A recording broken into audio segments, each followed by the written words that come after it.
tangata eki ko tangata eki na ui ko tuuta tarake na e hoko ui ko ni fofa ko no hingo ka mata pule ta ko no to peki upakaha ni mo tangata eki ko ui ko ngai ku kiwa faka ofa ko tau feo mo ia e popo e ni e sea ta auto whanongo me o kiwa o faka amua me mai na mo hiwa e ngai ku kakintro mo ko hiwa ia mo fai e unga ia e ngai ku kakintro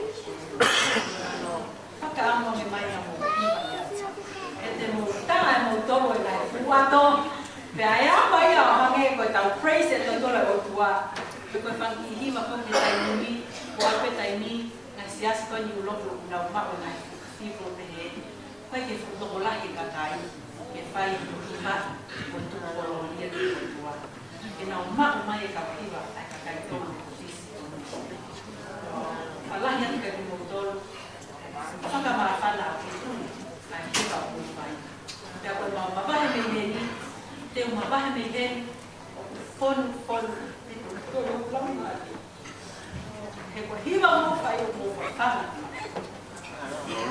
ma tolu oni ka pai te kau o mau heni o mau wini e pōi o ngā ua whakamisari mai te mau kiwa mo tu kororia ka pai te whawheta e ni o mo pai patongia hoki i he World Council of Churches ai au o kutu i he koe Heads Office o kutu i he City ko Siniva na whakakata pe ko maulotu i to minyona ni nai ko mo palestini ko ki koe i he ko mo palestini ko koe ki he fellowship aka kai te tine ane te tisi ane te kaso ko kamo sinima pia koe siti koe o ko nofo ai ko sinima i he whanua koe ko Switzerland na o tupu pēnei whanau pia i tonga, pia o mai hea o mātua ki muli maa whanamarie o hea pefo koe opa e eiki. O la mai o maa ki whanamarie o mai ki New Zealand, pia mi New Zealand ki Australia. Aia o supe kai ni hanga toko e lau e mau sekretari sediale elect i he Northern Synod United Church in Australia. Koe ki te eiki koe ni koe whai whekau o te a United Church in Australia. Ai o sias whakataha ia o kau kiai a metodisi, pia moe parespita, pia moe sias whakangolo na nau whakataha mai o whao e koe sias koe ne taha o mui ko United Church in Australia. Pia koe ki whinumotua koe ni na e whanu whai whekau i sias koe ni ka o pai katomia i he World Council of Churches in Switzerland. Ai a koe katomia te iai ka whekau e sea o te takai holo i mamani o hia peo koe lotu maarunu. O hou tui koe tau kolotu whakamawai ko ke sea. Ka hou roto peke o ki pai haki o ngongo ki haa e mau peo i he whakatoka te ahonoa. Ko toki kau mai ko eni ki ai. E kai na lotu sea, kai na lotu mo wakai mai pe, koe lau maari e peni e mau peo i whakatoka te ai. O kuha atu me he kai kaua eki koe ni pia moe kau tanga na kau whai atu kai lai lea. O whai pe whenua aki pia moe pā pe, mau lotu pe, whai ai pe moe whenua aki, pe, lotu pe.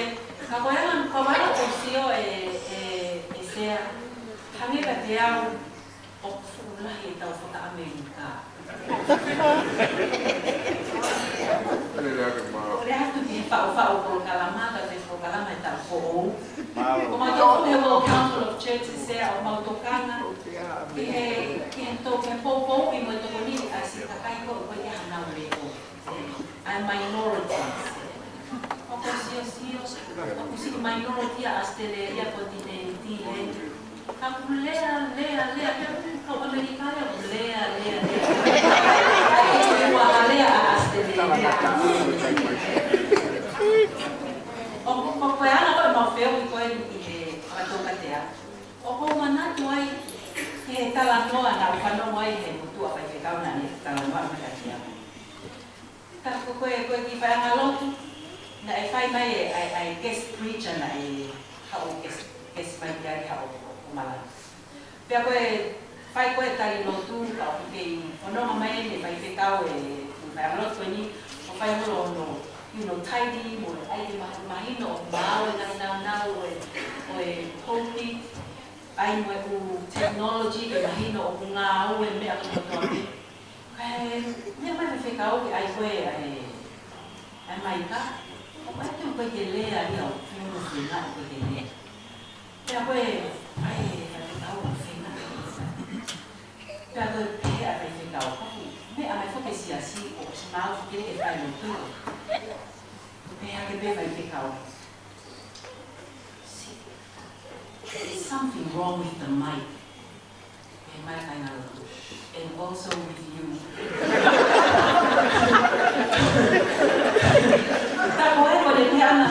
Something is wrong with the mic kung ngawe mai kain kain kuya. Pehe kakaya matuko kaya ko sa ulit chip daw. Peace be with you.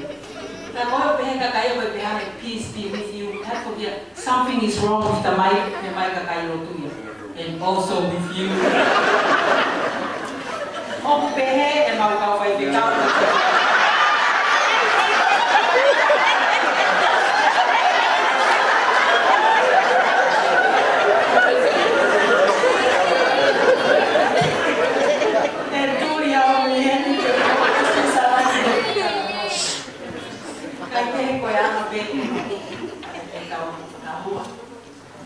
Ako loto pe ke pai na ki ia ka ma vai ke ki motor ke moni ko spai pala ni ke ko ki mai ta ko ke ka pai ke ta vila na ko nga ka mo ma ko tua ke ka ta tu ia ka ia ai pai pe fe na la ke ka mai ke ta ko yo attractive mai la ko de ka wa ni ka pai por de ta ko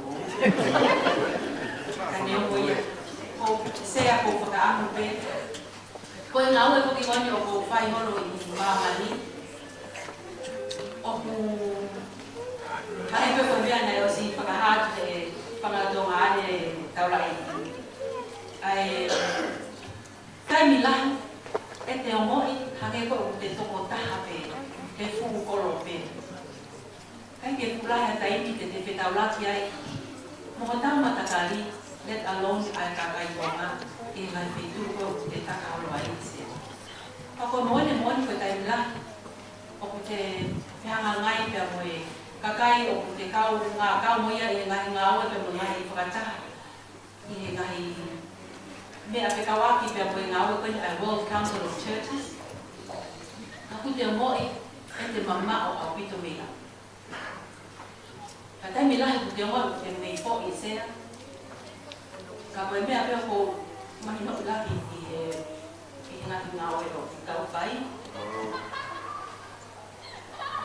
ko mea tai mila ko no fo pe o kumila mali ke ko ilo ko i pe o tua o la ko pai ake nga fatoria o tu mai ka tina ko ki pe mo tua ka i noa pai na ne ilo e ha o kolonga pa mo vai ni o takai o fu kolope am sia ki mo torre mo tokola ka ko se te fai o ko e mo te ke to pe ki flex atonga o te taili pe te tokota ka ko tai lai e te kore ke e ni ai vi ka ko la mali ka ko ai leva e ki ka venga o ko kore pe ke wa ba mo motor ko farewell ka motor ko kala ofa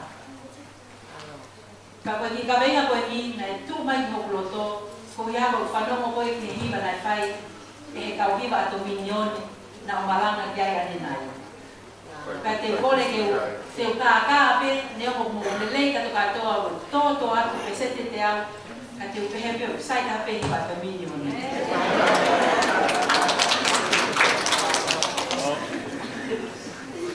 o ko mo fa to minyon e ba ka mo tal de na fai te au i umalanga ani nai ka koe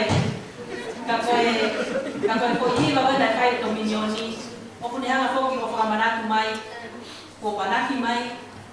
Ai mo meni kita utakali ai. Tau tu. Pero ma wai ai ko manatu ko eni. Ke po besi o ma kana ma pe ho loto. Tatabe mo ku se bani di he matala. O pe mai o kauia e hallelujah chorus gonna handle. O pe mai I know that my Redeemer lives. O ilo. O ui. A hoku kumu. O ilo. O ui. A hoku kumu. Kai nga tonga, sea. Kaya nga lea, pamabay. Mga talaopa kaya ngotol. Yung poko hindi hataw mabay. Ko talaopa pe. Mo lea pe. Kaya ngotol. Let us be people who know that our Redeemer lives. Ko tayo lahi. O ko whakakau-kau he foi moni, foi lea ko ini me toi tapu o punehanga o whakawhonu lau marie tai ko mo iai o ko loto vai vai. O kuto e tuni mui mai te ai pia koe foi vesi ko ini me sa me ko kuki sa me o ko manako tahi ai o pe mai sa me ni mataha. Eternal Spirit,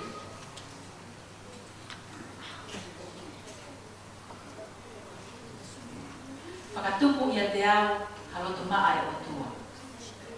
O to e langa I loto halau maari e toto nua. O te ke tupu au ke umawahe mea te koe. Pea ko lau maari e tapu o te ke ao. Koe mui no whakamoui o ana ke te tupu mea te koe. Kai popo wau e lau maari e tawatai. Create in me a clean heart, oh God, and renew a right spirit within me. Cast me not away from your presence, oh God, and take not your Holy Spirit from me. Restore unto me the joy of your salvation, and renew a right spirit within me. Ko palomesite o lotu mai mai kakai tonga me te mesi. O kalahia.